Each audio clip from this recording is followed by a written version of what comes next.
उत्साह बादल गरजो, घेर घेर घोर गगन धारा धरो, ललित ललित काले घुंघराले बाल कल्पना के से वाले, विद्युत छवि उर्मे कवि नवजीवन वाले। वज्र छिपा नूतन कविता, फिर भर दो बादल गरजो।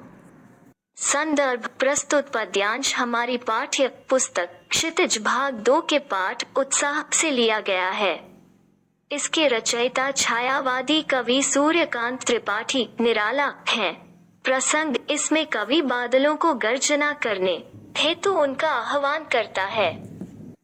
व्याख्या उत्साह कविता में कवि कहता है कि हे बादल, तुम गर्जना करते हुए आओ, तुम उमड़ घुमड़ कर ऊंची आवाज करते हुए संपूर्ण आकाश को घेरते हुए छा जाओ। अरे बादल, तुम सुंदर सुंदर और घुमावदार काले रंग वाले हो और तुम बच्चों की विचित्र कल्पनाओं की पतवारों तथा पालों के समान लगते हो। हे नवजीवन प्रदान करने वाले बादल रूपी कवि, तुम्हारे हृदय में बिजली की कांति और वज्र के समान कठोर गर्जना छिपी हुई है। तुम अपनी बिजली की चमक और भीषण गर्जना से जनमानस में एक नई चेतना का संचार कर दो। कवि बादल के गर्जने का आह्वान करता है। विकल विकल उन्मन थे उन्मन विश्व के निदाग के सकल जन आए अज्ञात दिशा से अनंत के घन। तप्त धरा जल से फिर शीतल कर दो बादल गरजो। संदर्भ प्रस्तुत पद्यांश हमारी पाठ्य पुस्तक क्षितिज भाग 2 के पाठ उत्साह से लिया गया है। इसके रचयिता छायावादी कवि सूर्यकांत त्रिपाठी निराला हैं। प्रसंग यहाँ कवि ने बादल को नई कल्पना और नए अंकुर के लिए विनाश, विप्लव और क्रांति चेतना को संभव करने वाला बताया है। निराला जी का कहना है कि व्याख्या कवि बादलों से कहता है कि हे बादलों, तुम खूब गर्जना करो। सांसारिक प्राणी गर्मी के कारण व्याकुल हो रहे हैं। मौसम के परिवर्तन से चारों ओर व्याकुलता व्याप्त है। हे कभी न समाप्त होने वाले बादल, तुम्हारा आगमन किसी अनजान दिशा की ओर से हुआ है। यह धरती गर्मी से तपने के कारण व्याकुल है, अतः तुम जल वर्षण करके इसे शीतल कर दो। तुम्हारे द्वारा वर्षा करने पर ही इस धरती की प्यास बुझेगी। हे बादलों, विस्मय आदि बोधक चिन्ह, तुम खूब गर्जना करो। अट नहीं रही है, अट नहीं रही है आभा फागुन की तन सट नहीं रही है। कहीं सांस लेते हो घर घर भर देते हो, उड़ने को नभ में तुम पर कर देते हो। आंख हटाता हूँ तो हट नहीं रही है। संदर्भ प्रस्तुत पंक्तियाँ हमारी पाठ्य पुस्तक क्षितिज भाग 2 के पाठ अट नहीं रही है से ली गई हैं।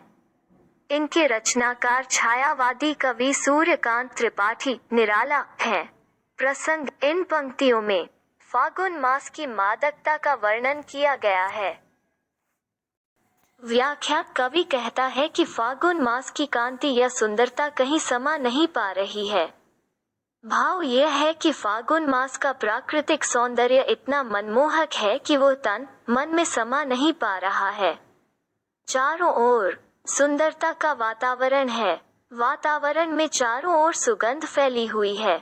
श्वास लेते ही संपूर्ण शरीर सुगंध से भर जाता है। घर में द्वार में अर्थात सर्वत्र सुगंध भरी हुई है। ऐसा प्रतीत हो रहा है मानो कि सुगंध से युक्त आकाश में उड़ने हेतु सभी के पंख लगा दिए गए हैं। चारों ओर का प्राकृतिक वातावरण इतना सुंदर है कि मैं इससे अपनी आंखें हटाना चाहता हूँ, परंतु चाहते हुए भी अपनी आंखें नहीं हटा पा रहा हूँ। तो पत्तों से लदी डाल कहीं हरी कहीं लाल, कहीं पड़ी है उर्मे मंद गंध, पुष्प माल, पाट पाट शोभा श्रीपट नहीं रही है। संदर्भ प्रस्तुत पंक्तियाँ हमारी पाठ्य पुस्तक क्षितिज भाग 2 के पाठ अट नहीं रही है से ली गई हैं। इनके रचनाकार छायावादी कवि सूर्यकांत त्रिपाठी निराला हैं। प्रसंग इन पंक्तियों में फागुन मास की मादकता का वर्णन किया गया है। व्याख्या कवि कहता है कि फागुन मास में चारों ओर हरियाली छाई हुई है। पेड़ों की डालियों पर हरे तथा किसलई लाल रंग की पत्तियां लगी हुई हैं।